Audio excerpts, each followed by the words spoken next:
네, 오늘 이 시간 저와 여러분에게 주신 하나님의 말씀 살펴보겠습니다. 사도행전 2장 1절에서 4절까지 말씀입니다. 사도행전 2장 1절에서 4절 말씀, 이 시간 제가 봉독하겠습니다.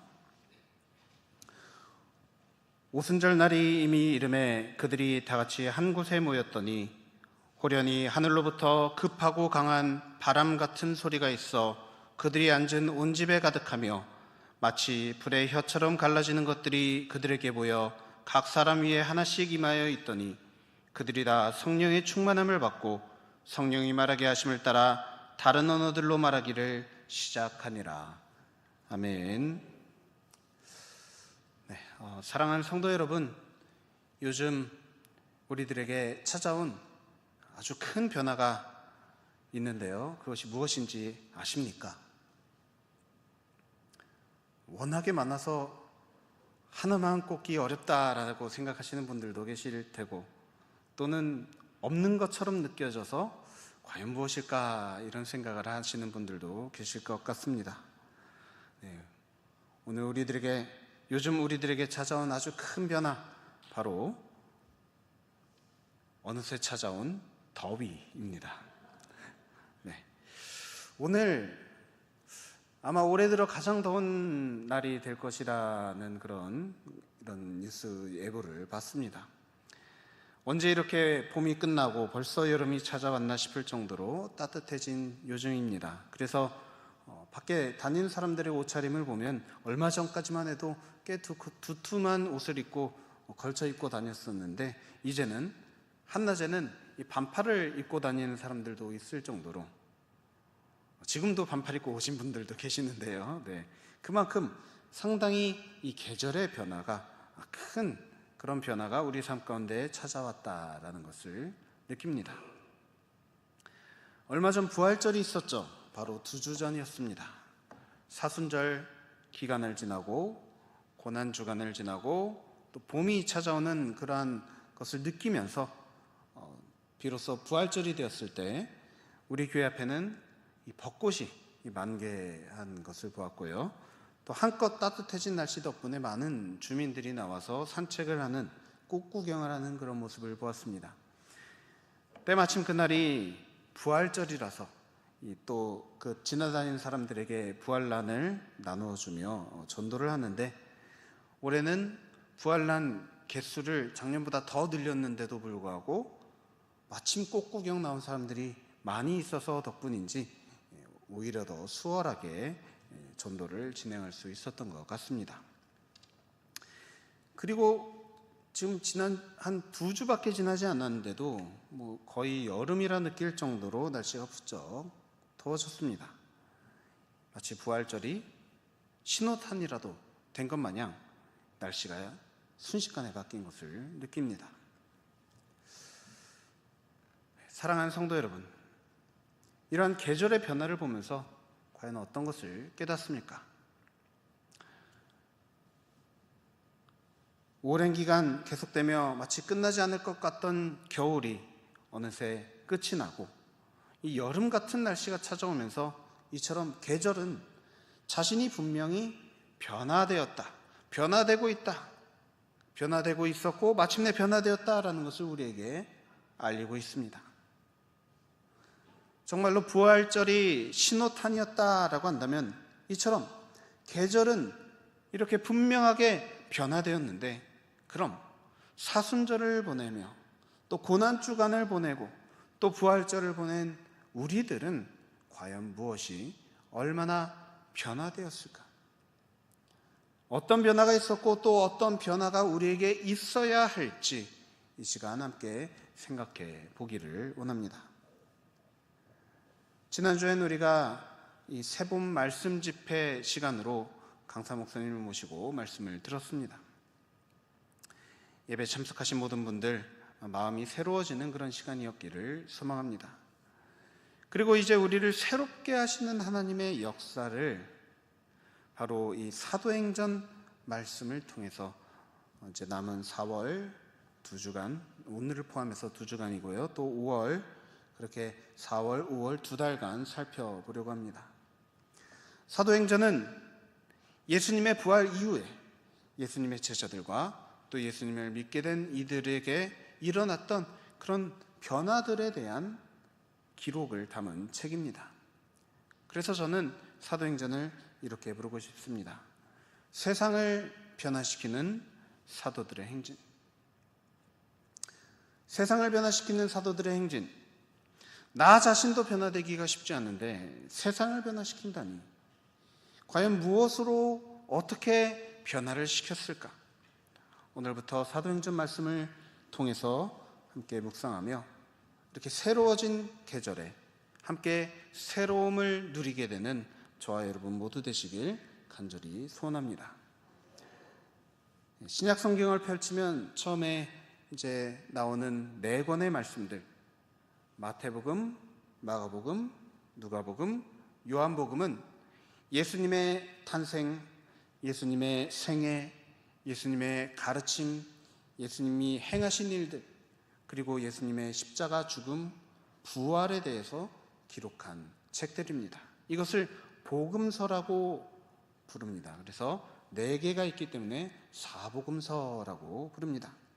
그리고 곧 이어지는 사도행전 말씀은 그 이후에 예수님의 죽음과 부활 이후에 어떤 일들이 일어났는지 이러한 말씀으로 시작을 합니다.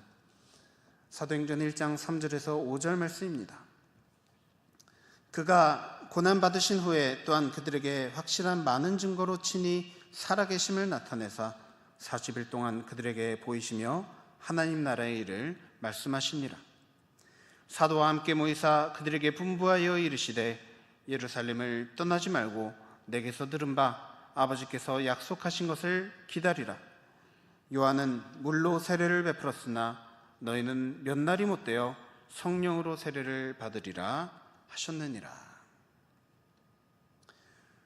사도행전은 사도 바울의 제자이자 누가복음의 저자인 누가가 예수님의 죽음과 부활 이후에 일어난 그러한 사건들에 대해서 기록하여서 누군가에게 이것을 알려주기 위해 기록한 책입니다.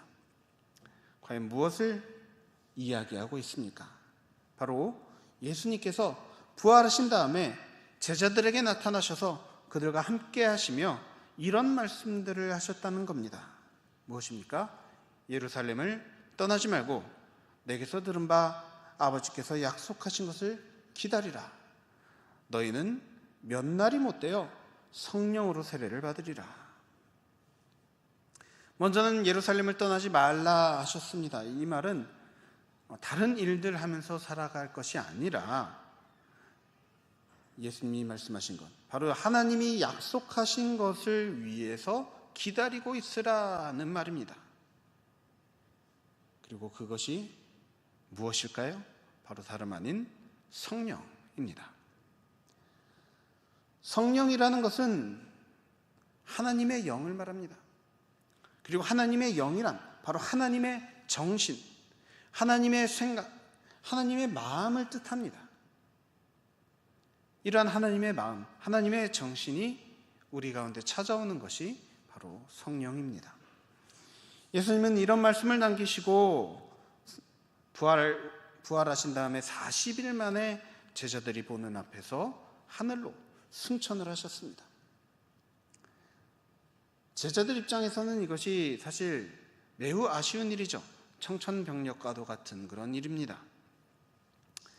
예수님은 앞서 이제 십자가에서 죽임을 당하셨을 때 한 차례 제자들을 떠나셨습니다. 그래서 충격받은 제자들이 자신도 어떻게 될세라 놀라서 도망치기에 바빴고, 또 어떤 이들은 예수님을 모른다 부인하기도 했고, 다 각기 고향으로 뿔뿔이 흩어졌습니다. 앞서 예수님이 죽으셨을 때는 그러한 반응을 보였던 제자들이 예수님, 부활하신 예수님을 만난 이후에는 어떻게 했는지 아십니까? 두 번째로 예수님이 떠나셨을 때, 하늘로 올라가셨을 때는 그들에게 그러한 반응이 없었습니다.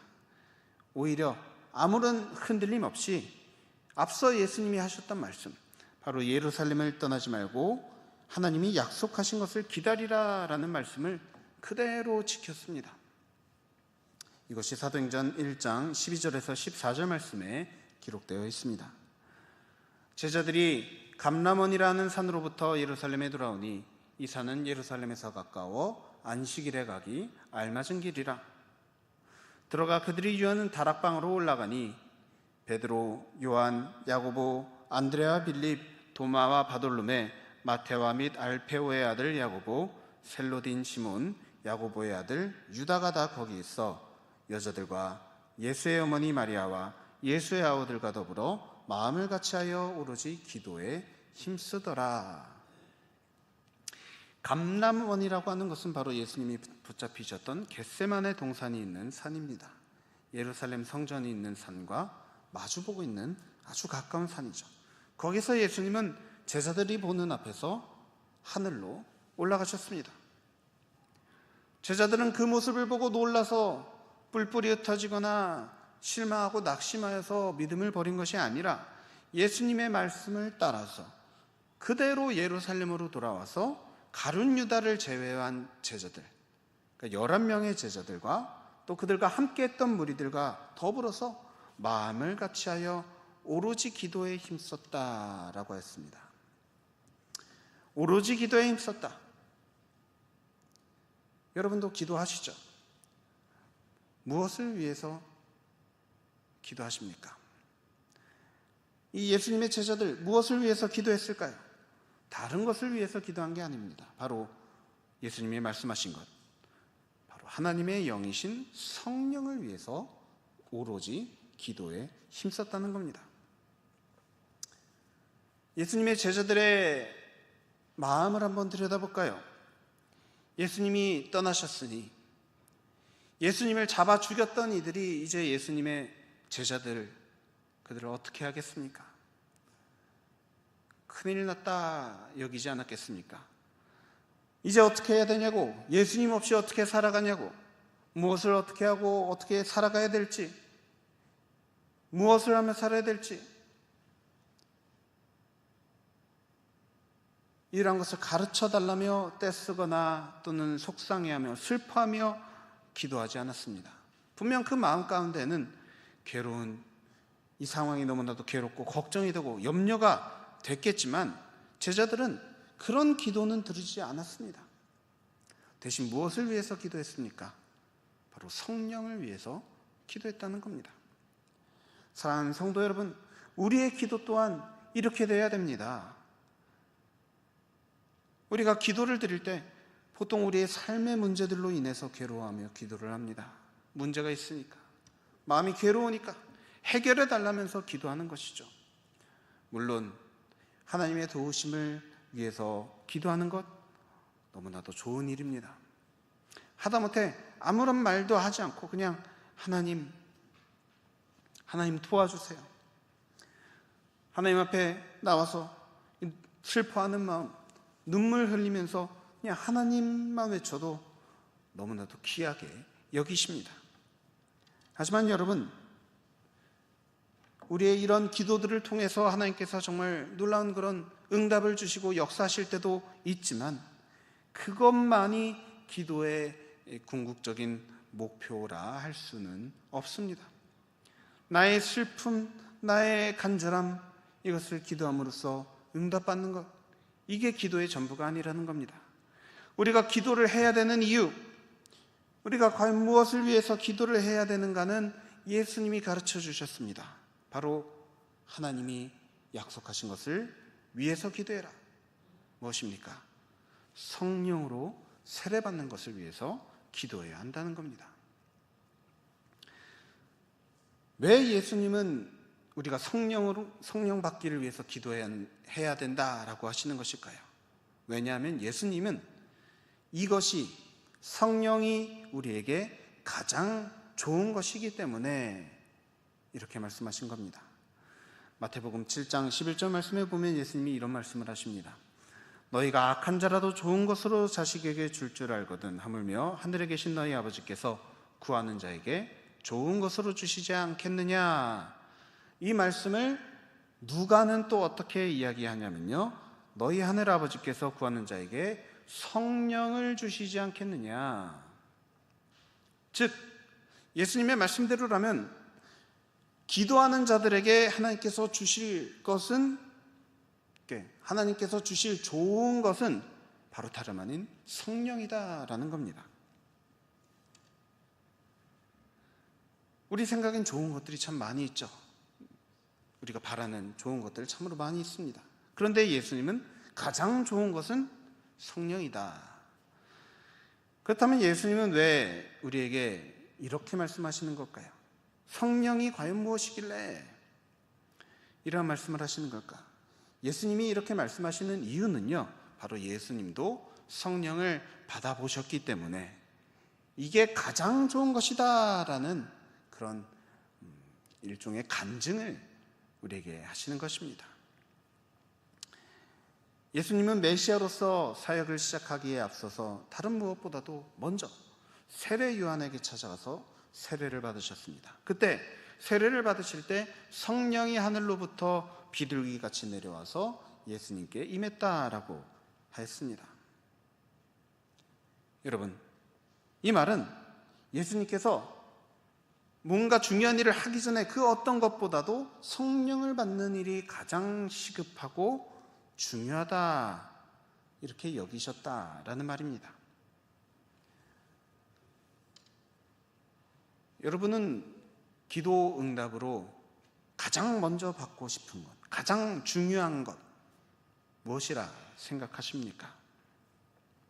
여러분 생각해 보시기 바랍니다. 우리가 아무리 열심히 기도를 한들, 그래서 우리가 기도의 응답으로 이런저런 것들을 받고 또 경험해 본다 한들 예수님보다 더 많이 경험하겠습니까? 예수님은 정말 하루도 쉬지 않고 기도하셨습니다. 하루 종일 일한 다음에도 쉬러 가신다고 제자들에게 얘기해 놓고서도 산에 가서 기도하셨습니다. 그 정도로 예수님은 기도에 푹 빠진 분이셨습니다. 왜 그렇게 기도에 푹 빠지셨을까요? 왜냐하면 기도하면 하나님이 응답하시니까요.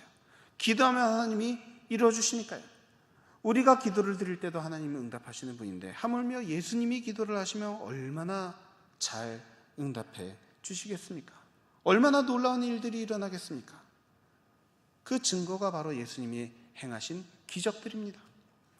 예수님은 모든 기적을 기도 없이 행하지 않으셨습니다. 모든 기적을 하실 때 반드시 기도하셨습니다.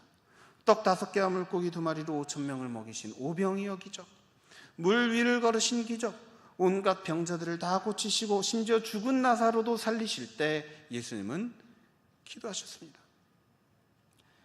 기도의 응답, 기도의 능력으로서 이러한 놀라운 일들을 행하셨다는 겁니다. 한마디로 말하자면 예수님은 기도의 응답으로서 경험해 볼 수 있는 것들은 다 경험해 보셨다는 겁니다. 그런데 그런 예수님께서 기도를 통해서 하나님께 받을 수 있는 수많은 것들 중에서 가장 좋은 것이 무엇이냐라고 말씀하고 계십니까? 바로 성령이라는 겁니다. 성령. 우리는 생각합니다. 아니요, 주님, 저 지금 너무 배고픕니다. 먹을 게 필요합니다. 살 집이 필요합니다. 돈이 필요합니다. 건강이 필요합니다. 행복이 필요합니다. 생각할 수 있는 온갖 좋은 것들을 떠올리며 그런 것들을 달라며 기도합니다. 그런데 예수님은 말씀하고 계십니다. 성령이 너에게 가장 좋은 거다. 그런 것들도 물론 좋겠지.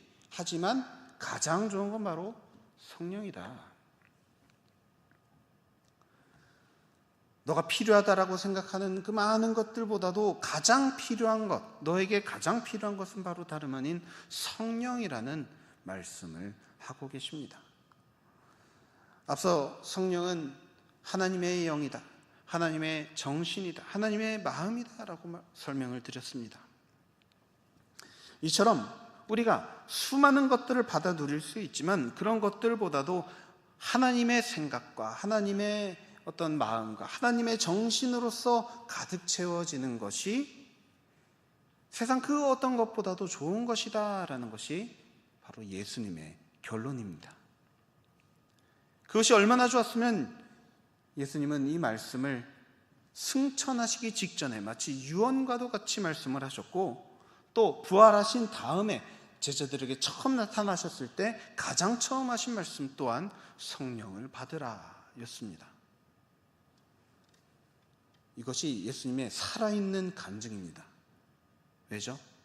예수님께서 죽으시기 전에 무엇 하셨죠? 기도하셨습니다. 겟세마네 동산에 가서 기도하셨죠. 하나님, 이것이 하나님의 뜻이라면 하나님 뜻대로 되게 하십시오. 기도하셨습니다. 그리고 그 기도의 응답으로 어떤 일이 일어났죠? 부활하셨습니다. 기도했더니 다시 산다. 놀라운 간증 아닙니까?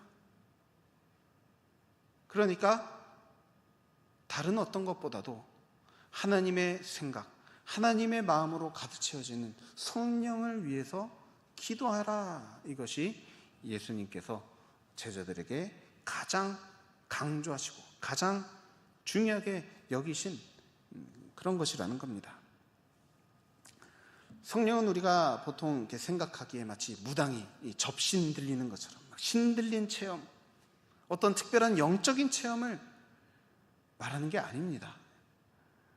기도를 하는 우리들의 생각과 감정, 가치관 등이 우리가 기도를 할 때 우리 안에 채워지는 것을 말합니다. 그래서 우리가 기도를 할 때도요, 성령이 임하시면 우리의 생각이 바뀌게 됩니다.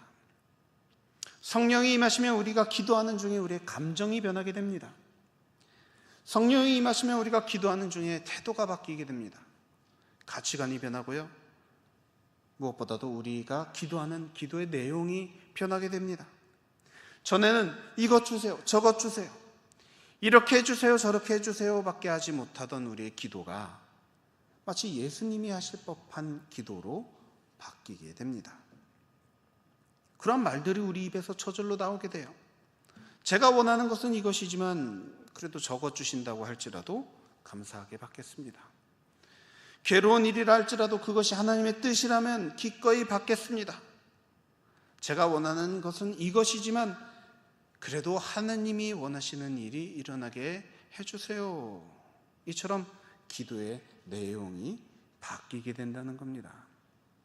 근데 이게 우리가 강제로 하는 일이 아닙니다. 성령께서 우리가 그런 기도를 드리게 자연스럽게 바꿔주신다는 겁니다. 여러분, 기도의 내용이 바뀌었다라는 말이 무엇을 뜻할까요? 문제가 사라졌다라는 말입니까? 아픈 게 사라지고 질병이 사라졌다라는 말입니까? 아니요, 그렇지 않습니다. 여전히 문제가 있고 여전히 아픈 게 있어도 우리가 기도를 드릴 때 더 이상 그 문제만을 놓고서 기도하는 게 아니라 하나님이 주시는 그런 생각과 말과 그런 믿음으로써 기도를 드리게 되면 더 이상 그 문제들로 느껴지지 않게 되고, 또 살아계신 하나님의 그런 역사하심이 마음속에 믿어지게 되니까 그 처음에 우리가 중요하게 여기고 정말 간절하게 기도했던 그 기도 제목들이 더 이상 중요하게 여기지 않는 겁니다. 그 대신 무엇이 제일 중요하게 여겨지는 겁니까? 바로 주님이 주시는 성령, 하나님의 마음. 그 마음이 우리 안에 있던 근심과 걱정과 조급함과 괴로움, 이러한 감정들을 하나님이 주시는 평안으로서 해결해 주시는 것을 경험하게 됩니다. 바로 이것이 성령께서 우리 안에 주시는 감정이며 또 우리 안에서 행하시는 역사입니다. 우리에게 하나님의 생각을 불어넣어 주시고 하나님이 주시는 감정으로 채워주시는 성령님, 그 성령님을 제자들이 받게 되었을 때 과연 어떤 일이 일어났는지, 그것이 오늘 보신 본문 사도행전 2장 말씀입니다. 이 시간 다시 한번 오늘 아까 보셨던 본문 말씀인 사도행전 2장 1절에서 4절 말씀 다 함께 한 목소리로 읽겠습니다. 오순절 날이 이미 이름에 그들이 다 같이 한 곳에 모였더니 호련히 하늘로부터 급하고 강한 바람 같은 소리가 있어 그들이 앉은 온 집에 가득하며 마치 불의 혀처럼 갈라지는 것들이 그들에게 보여 각 사람 위에 하나씩 임하여 있더니 그들이 다 성령의 충만함을 받고 성령이 말하게 하심을 따라 다른 언어들로 말하기를 시작하니라. 아멘. 그들이 한 곳에 모여서 오직 기도에 힘쓸 때 모두 다 성령의 충만함을 받게 되었다라고 했습니다. 성령의 충만함을 받을 때 그들에게 어떤 일이 일어나게 되었다라고 합니까? 성령이 말하게 하심을 따라서 다른 언어들로 말하기를 시작했다. 갑자기 다른 언어들을 말하기 시작했다는 겁니다. 여러분, 사실 신앙생활 오래 하신 분들은 너무나도 익숙한 장면이겠지만 신앙생활 기간이 짧은 분들이나 또 믿지 않는 사람들이 아주 신기해하는 것이 바로 방언입니다. 어디 집회 같은 데 가서 기도를 하는데 막 사람들이 난 도저히 알아들 수 없는 그런 언어로 막 기도를 하는 것을 보면 내가 혹시 잘못된 곳에 온 건 아닌가 싶을 정도로 이 방언하는 그런 모습을 보면 이게 사람의 머리로 잘 이해가 되지 않습니다. 사람의 머리로 잘 이해되지 않는 현상이 바로 방언입니다. 그렇다면 이 사도행전 2장 말씀에 기록된 제자들이 받았다라고 하는 이 다른 언어, 이것이 이처럼 알아듣지 못하는 그런 희귀한, 이상하게 느껴지는 그런 언어였을까요? 아니요, 그렇지 않았습니다. 오늘 이 사도행전 2장 말씀을 계속해서 보면 이 제자들이 받은 다른 언어로 믿지 않는 사람들을 전도하는 데 사용했다라는 것을 볼 수 있습니다. 이것이 무슨 말일까요? 이것은 성령 받은 모든 사람들이 다 동일하게 경험하는 일입니다. 바로 성령 받은 사람들은 말이 달라지고 언어 습관이 달라진다라는 말입니다. 왜 그럴까요? 아까 뭐라고 했었죠? 성령이 말하게 하심을 따라 말하기 때문에 기존에 하던 말, 기존에 하던 언어 습관들이 새롭게 바뀌는 겁니다. 제가 아까 기도가 달라진다 하지 않았습니까? 우리 마음속에 하나님이 주시는 감동이, 생각이, 마음이 가득하니까 예전에는 기도가 하나님 너무 걱정됩니다. 하나님 어떡하죠? 하나님 괴롭습니다. 이러한 기도였지만은 그 기도가 믿음의 고백으로 바뀌고 확신의 고백으로 바뀌고 감사의 고백으로 막 바뀌어서 흘러 넘치는 겁니다. 그런데 마찬가지로 우리가 성령을 받으면 기도 시간만 그렇게 언어가 바뀌는 게 아니라 우리 삶 속에서 언어가 바뀌게 됩니다. 망했어. 괴로워 죽겠어. 속상해 죽겠어. 죽고 싶다. 이런 말들로 가득했던 우리의 입술이 하나님 믿습니다. 헤쳐나가게 해주실 줄 믿습니다. 해결해 주실 줄 믿습니다. 감사합니다. 행복합니다. 사랑합니다.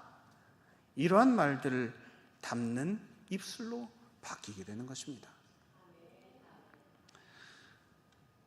또 여러분, 말이 바뀐다는 것은요, 이미 우리 머릿속에 생각이 바뀌었다라는 말입니다. 생각이 바뀌면 또 태도가 바뀌게 되죠. 태도가 바뀌면 삶을 대하는 그런 모습이, 삶을 살아가는 모습들이 달라진다는 겁니다. 한마디로 우리 마음이 바뀌고 생각이 바뀌고 말이 바뀌고 태도가 바뀌면서 우리 삶을 규정하는, 우리 삶의 모든 것들이 다 달라지는 놀라운 변화가 성령을 통해서 이루어지게 된다라는 말입니다. 여러분, 무엇이 변했을까요? 문제가 해결됐습니까? 기도 제목이 이루어졌을까요?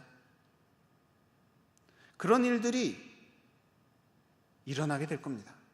그런 일들이 분명히 일어나게 될 겁니다. 하지만 그 전에, 그 일이 일어나기 전에 저와 여러분의 속과 겉이 먼저 바뀌게 되는 일이 일어납니다.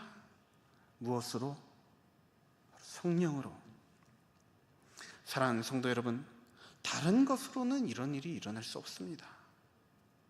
우리가 아무리 수많은 기도의 그런 기도 제목들의 응답을 받는다 할지라도, 수많은 그런 하나님의 능력을 경험하는 그런 일들이 일어난다 할지라도 우리의 속에 있는 이 마음 하나 바꾸지 못합니다. 우리의 생각 하나 바꾸지 못하고, 고집 하나 바꾸지 못하고, 우리의 성격 하나 바꾸지 못합니다. 그런데 성령은 하실 수 있습니다. 우리가 삶을 살아가는 그런 삶의 태도들 바꿀 수 있는 유일한 방법, 바로 성령입니다. 그런데 여러분, 이 성령은요, 그냥 주어지지 않습니다. 그냥 주어지지 않습니다. 예수님 말씀 따라서 제자들도 기도하던 중에, 힘써 기도하던 중에 겨우 받았습니다. 하물며 저와 여러분이겠습니까? 다른 무언가를 구하기보다도 먼저 성령을 위해 힘써 기도하시기 바랍니다. 하나님의 마음, 하나님의 생각, 하나님의 가치관이 내 안에 가득 차기를 위해서 기도해야 됩니다. 그래서 나의 마음속에 가득한 어떤 이런 패배주의, 나의 마음속에 가득한 이 상처, 나의 마음속에 있는 이런 쓴뿌리, 이러한 것들이 변하게 되고, 저주의 말을 내뱉던 나의 입술이 축복의 말로 바뀌게 되고, 믿음의 말로 바뀌게 되고, 태도가 변하고, 습관이 변하고, 삶이 변하고, 변한 나를 통해서 나의 사랑하는 가족들이 변하게 되고, 마침내 세상을 변화시키는 그러한 저와 여러분 모두가 되기를, 그러한 기도에 더욱더 힘쓰는 저와 여러분 모두 되시길 간절히 소원하고 축복합니다. 여러분, 삶에 어려움이 있습니다. 아픔들이 있습니다. 문제들이 있습니다. 하지만 그 모든 것들보다도 가장 시급한 일, 가장 중요한 일은 바로 성령 받는 것임을 잊지 마시기 바랍니다. 부디 간절히 바라옵기는 성령을 위해서 날마다 기도하시기 바랍니다. 교회에 나와서 기도하셔도 좋고요, 여러분이 어디 계시든 성령을 위해서, 하나님 마음으로 충만해지기를 위해서 기도하시기 바랍니다. 성령의 생각으로 가득 차기를, 나의 입술이 하나님의 입술처럼 되기를, 내 마음속에 하나님의 그런 평안이 날마다 가득하기를, 오직 기도에 힘쓰며 하루하루를 살아가는 저와 여러분 모두 되시길, 지금도 살아계셔서 성령으로 우리와 함께 하시는 우리 주 예수 그리스도의 이름으로 간절히 축원합니다. 기도하겠습니다. 사랑과 은혜가 충만하신 하나님 아버지, 참으로 우리에게 가장 좋은 것이 무엇인지를 깨닫게 하여 주셔서 진심으로 감사드립니다. 주님, 우리가 중요하게 여기는 것들, 필요하다 여기는 것들, 급하다 여기는 것들 너무나도 많이 있지만, 그 모든 것보다도 더 귀하고 더 급한 것은 바로 하나님의 영으로, 하나님의 마음으로, 하나님의 생각으로 가득 채워지는 성령 충만이라는 것을 우리가 명심하며 살아갈 수 있게 인도하여 주시옵소서. 우리 마음속에 자꾸만 나쁜 생각이 들려고 할 때, 나쁜 감정에 사로잡히려 할 때, 나쁜 행동으로 살아가려고 할 때, 그 모든 순간 속에 주님 성령으로서 찾아와 주셔서 우리가 말을 할 때 성령이 주시는 그런 말로서 말하게 하여 주시고, 우리가 행동을 하려 할 때 성령이 행하게 하시는 대로 행동하며 살아갈 수 있도록 인도하여 주시옵소서. 그래서 그런 성령으로 말미암아 변화된 우리들을 통해서 나와 내 가족이, 또 우리 주변에 있는 모든 이들, 또 우리가 속한 모든 곳에서 놀라운 변화와 새로운 생명이 나타나게 되는 그러한 복된 삶으로 우리를 인도하여 주시옵소서. 감사합니다. 모든 것을 살아계신 우리 주 예수 그리스도 이름으로 간절히 기도드립니다. 아멘.